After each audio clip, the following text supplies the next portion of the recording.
So if we see, we have six senses: eyes, ears, nose, tongue, body and mind. So mind is one of the six senses. It is a sense for, so if you see, your eyes are for looking at things or seeing, and your tongue is for tasting, nose is for breathing or smelling, ears is for listening, and body is for touch, and then mind is for thoughts. So these are the six senses, and if you see, these six senses are for the input you take from the outside world, and these six senses, they work independently, all of them. So the input you take from the outside world, and the biggest of them is the mind, because mind is from where you analyze all these inputs, but it is still a sense and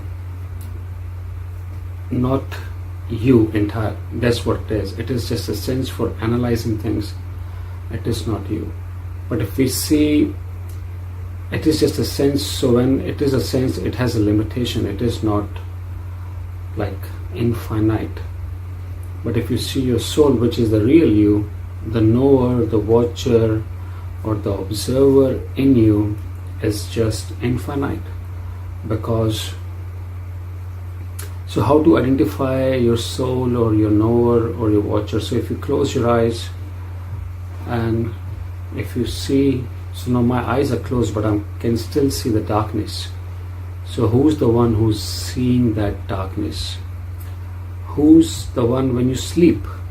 Your body is sleeping now, and still your mind is dreaming, but someone in the morning wakes up and talks and tells you that, oh, I had a dream and this what happened in the dream. And even if there was no dream, there is someone who can tell that there was no dream. So I had a very silent night, sleep. So there is someone who's always watching. When you were a kid and now at age, and when you'll be old, so there is someone who's always there in you. Even the body is changing, your thought process is changing, experiences are changing, but there is someone in you who's always watching. And that is the real you or your soul. So the problem is, we are not living through that knower, we are living through the mind. Because if we are always busy with mind, thinking about things, if you're busy in the self-talk, talking inside, chatting inside, and for another thing, if you see, if you're reading a book and then you read the whole chapter and then you go back, oh, I didn't understood anything. So who was the one who told you that, oh, I didn't understand anything? So that's you, that's your soul, or the knower, the watcher, observer inside you. So when you live through the knower, it is unlimited, because it is always knowing and watching and not analyzing, not judging. Not doing is not the doer. The mind is the doer. Mind is always doing something. But from your innate abilities or your true nature is knowing, not doing, because you are just knowing things. So the moment we come out of this mind, we connect with the knower straight away.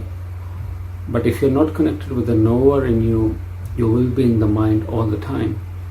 And then obviously it's a sense, so it has limitation, and we will be in that zone all the time, limited zone, cannot think out of the box, or not even think, we cannot go connect with the knower in you. And life is unlimited, it's uncertain, every moment is uncertain.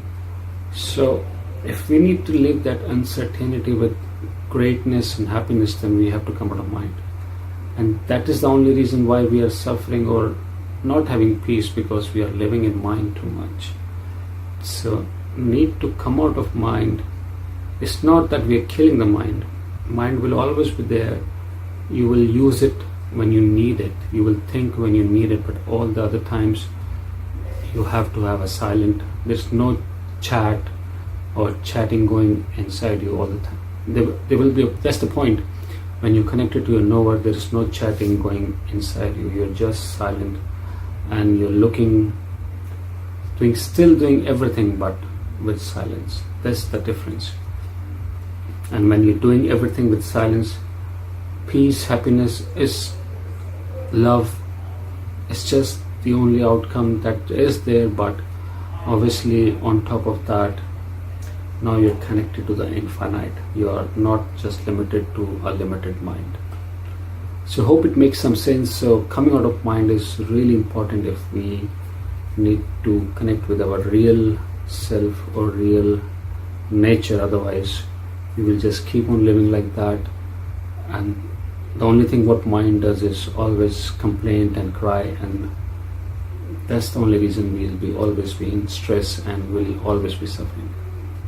So the way is to come out of mind is meditation, or knowing what you're doing, or connect with the knower, or increasing your understanding of your knower. Thank you, and I'll see you soon for our next video. Thank you so much.